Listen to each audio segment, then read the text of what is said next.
Bonjour à toutes et à tous. Dans cette vidéo, je vais vous présenter le machine learning embarqué avec une implémentation réelle de classification par un réseau neuronal artificiel ANN sur la carte à microcontrôleur Raspberry Pi Pico. Je vais commencer par un rappel sur le machine learning embarqué en vous présentant son principe et ses avantages. Par la suite, présenter le workflow pour la conception et le déploiement d'un modèle de classification. Après, je vais vous montrer comment implémenter un système d'apprentissage automatique pour la détection des chutes des personnes âgées sur carte Raspberry Pi Pico. Je vais vous présenter en détail le matériel utilisé, le dataset, ainsi que les étapes pour la création du modèle et son déploiement sur la carte Pico. Pour plus de détails sur l'intelligence artificielle embarquée, je vous invite à regarder la vidéo dédiée en scannant le QR code ou bien en cliquant sur le lien dans la description de cette vidéo. Alors, c'est quoi le machine learning embarqué? Le machine learning embarqué, pour Machine Learning en anglais, fait référence à l'intégration de modèles de machine learning directement dans des dispositifs matériels. Contrairement au machine learning traditionnel, où les modèles sont généralement exécutés sur de puissants serveurs ou dans le cloud. Embarquer l'apprentissage automatique offre plusieurs avantages. Premièrement, les données n'ont plus besoin d'être transférées sur un serveur pour l'inférence, c'est-à-dire la prédiction. Les appareils ou cartes embarquées consomment très peu d'énergie. Du fait que les données sont traitées localement et ne seront pas envoyées en permanence au serveur, les applications embarquées utilisent moins de bandes passantes et les données ne peuvent pas être piratées. Le cycle de vie d'un modèle machine learning commence par l'extraction et la préparation des données, suivi par la conception du modèle et bien sûr son déploiement. À la fin, il y a la surveillance, bien sûr, pour s'assurer de son bon fonctionnement. Le déploiement du modèle de classification est l'étape la plus importante de ce cycle.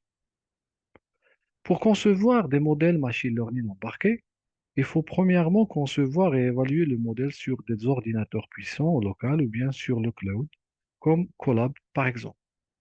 Ça se passe par la collecte de données, le choix de l'algorithme machine learning ou bien l'architecture deep learning, l'entraînement et bien sûr l'évaluation.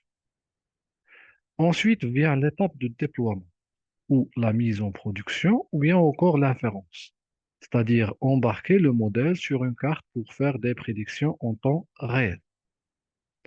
Nous avons généralement deux façons pour le faire.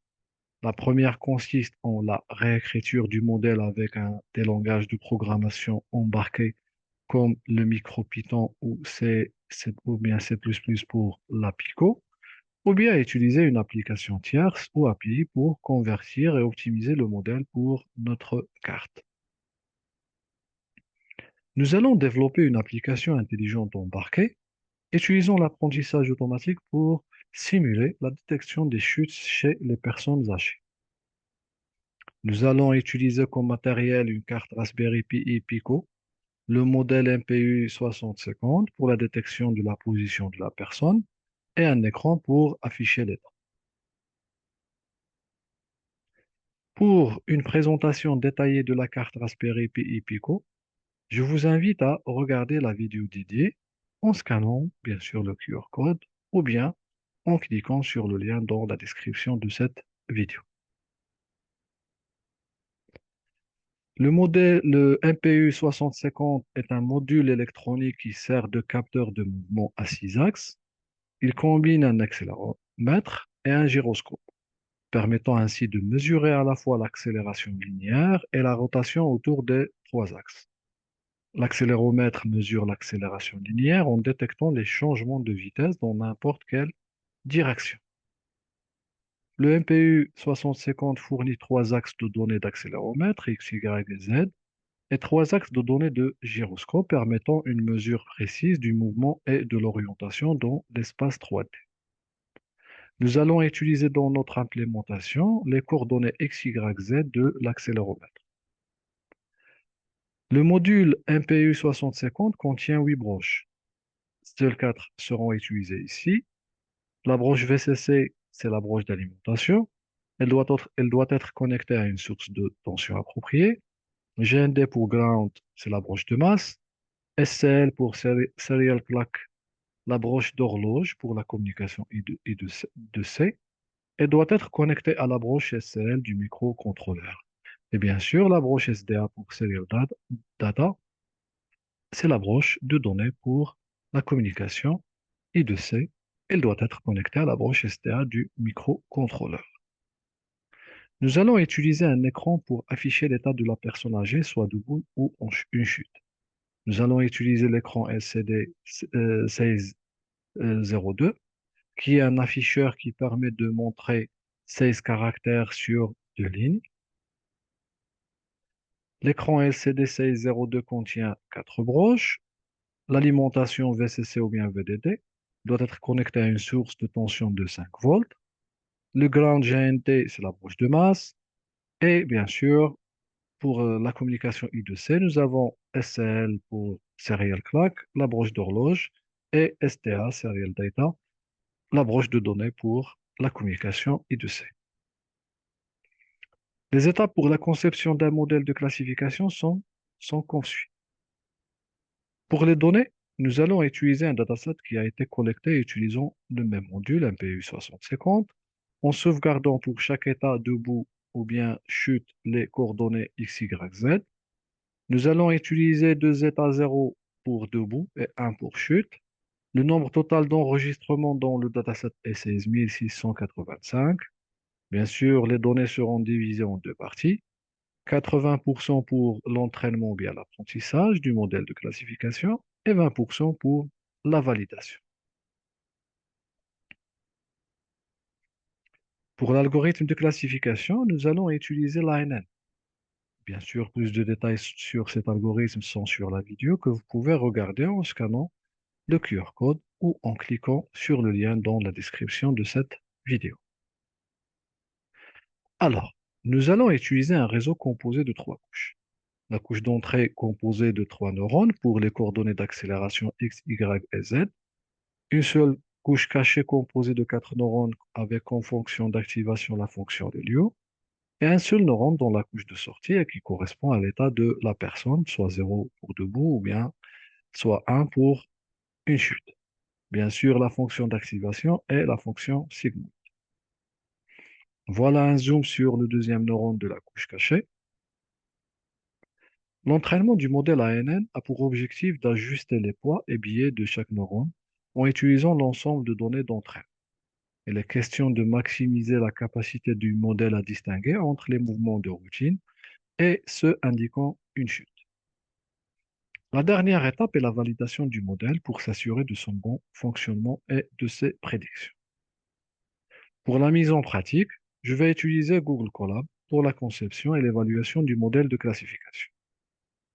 Notre dataset a été copié sur Google Drive. Alors, je vais commencer par le chargement. Par la suite, passer à la préparation des données. Les données seront sauvegardées dans la variable X et les étiquettes dans la variable Y. Avant l'entraînement, je vais diviser les données en 80% pour l'entraînement dans les variables Xtrain et YTrain et 20% pour la validation dans les variables Xtest et YTest. Vient maintenant l'étape de la conception du modèle. Je vais utiliser Keras de TensorFlow. Pour l'entraînement du modèle, j'ai utilisé sans époque avec un batch size égal à 32. Ici, je vais faire la cause validation sur les données d'entraînement avec un pourcentage de 80 et 20%. Après évaluation, j'ai obtenu 100% en termes d'accuracy. On peut dire que le modèle est performant et qu'il peut être déployé sur la carte. Après validation du modèle, nous allons sauvegarder les poids et biais des neurones de chaque couche pour les utiliser lors de l'inférence. Ces poids et biais seront utilisés pour l'implémentation matérielle de notre modèle de classification à base de l'ANN sur le microcontrôleur de la carte Pico. Pour l'implémentation, je vais vous présenter à la fois la simulation sur Wokwi et l'implémentation matérielle réelle.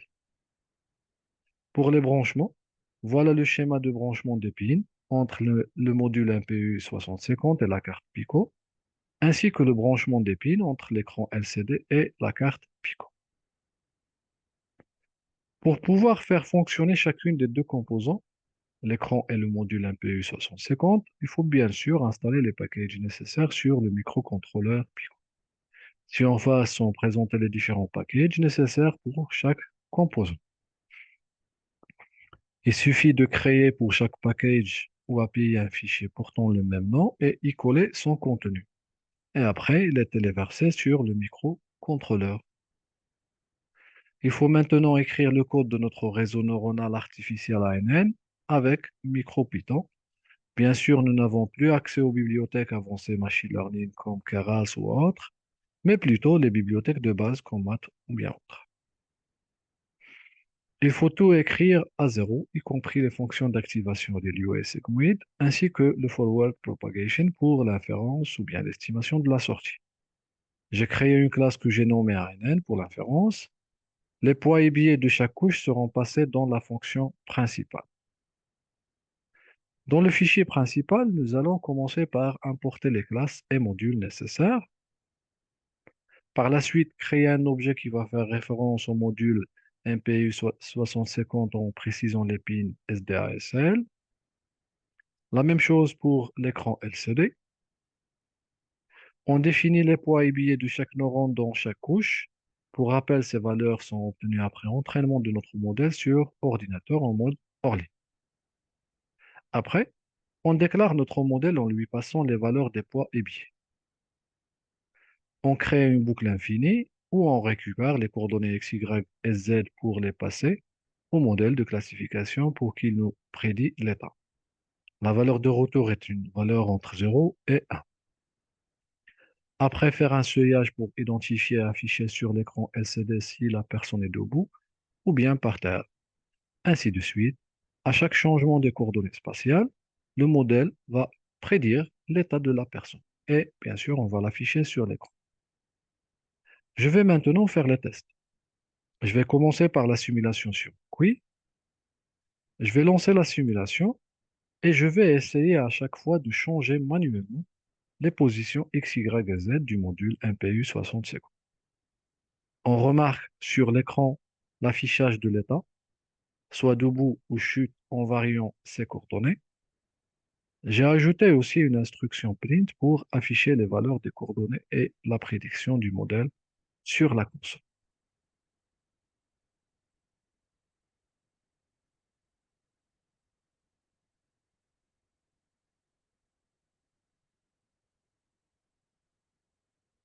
Maintenant, je vais vous présenter l'implémentation réelle de cette manipulation.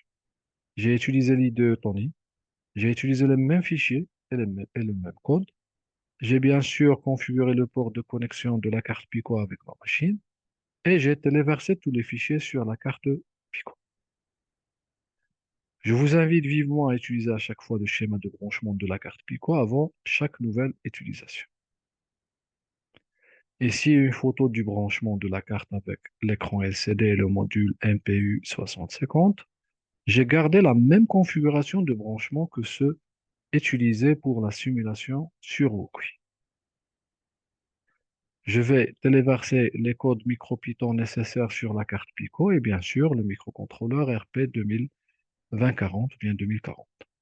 Je vais tenir à la main le module MPU 6050 et le faire bouger à chaque fois pour simuler l'état debout et l'état chute pour voir si la Pico, bien le microcontrôleur, arrive à classifier correctement l'état du module ou bien l'état de la personne et bien sûr affiche sur l'écran LCD cette classification.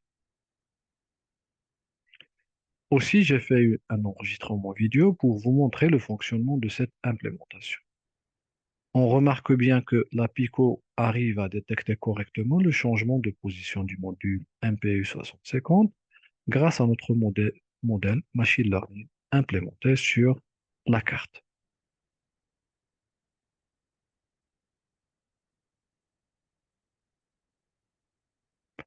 C'est ainsi que se termine cette vidéo où je vous ai présenté le machine learning embarqué avec une implémentation matérielle d'un réseau neuronal artificiel sur la carte à microcontrôleur Raspberry Pi Pico. J'espère vraiment que cette vidéo vous sera comme un support pour vos prochaines implémentations. Bien sûr, si vous avez des remarques ou bien des questions, n'hésitez pas à me laisser un commentaire ou m'envoyer un email. Au revoir et à la prochaine vidéo, Inch'Allah.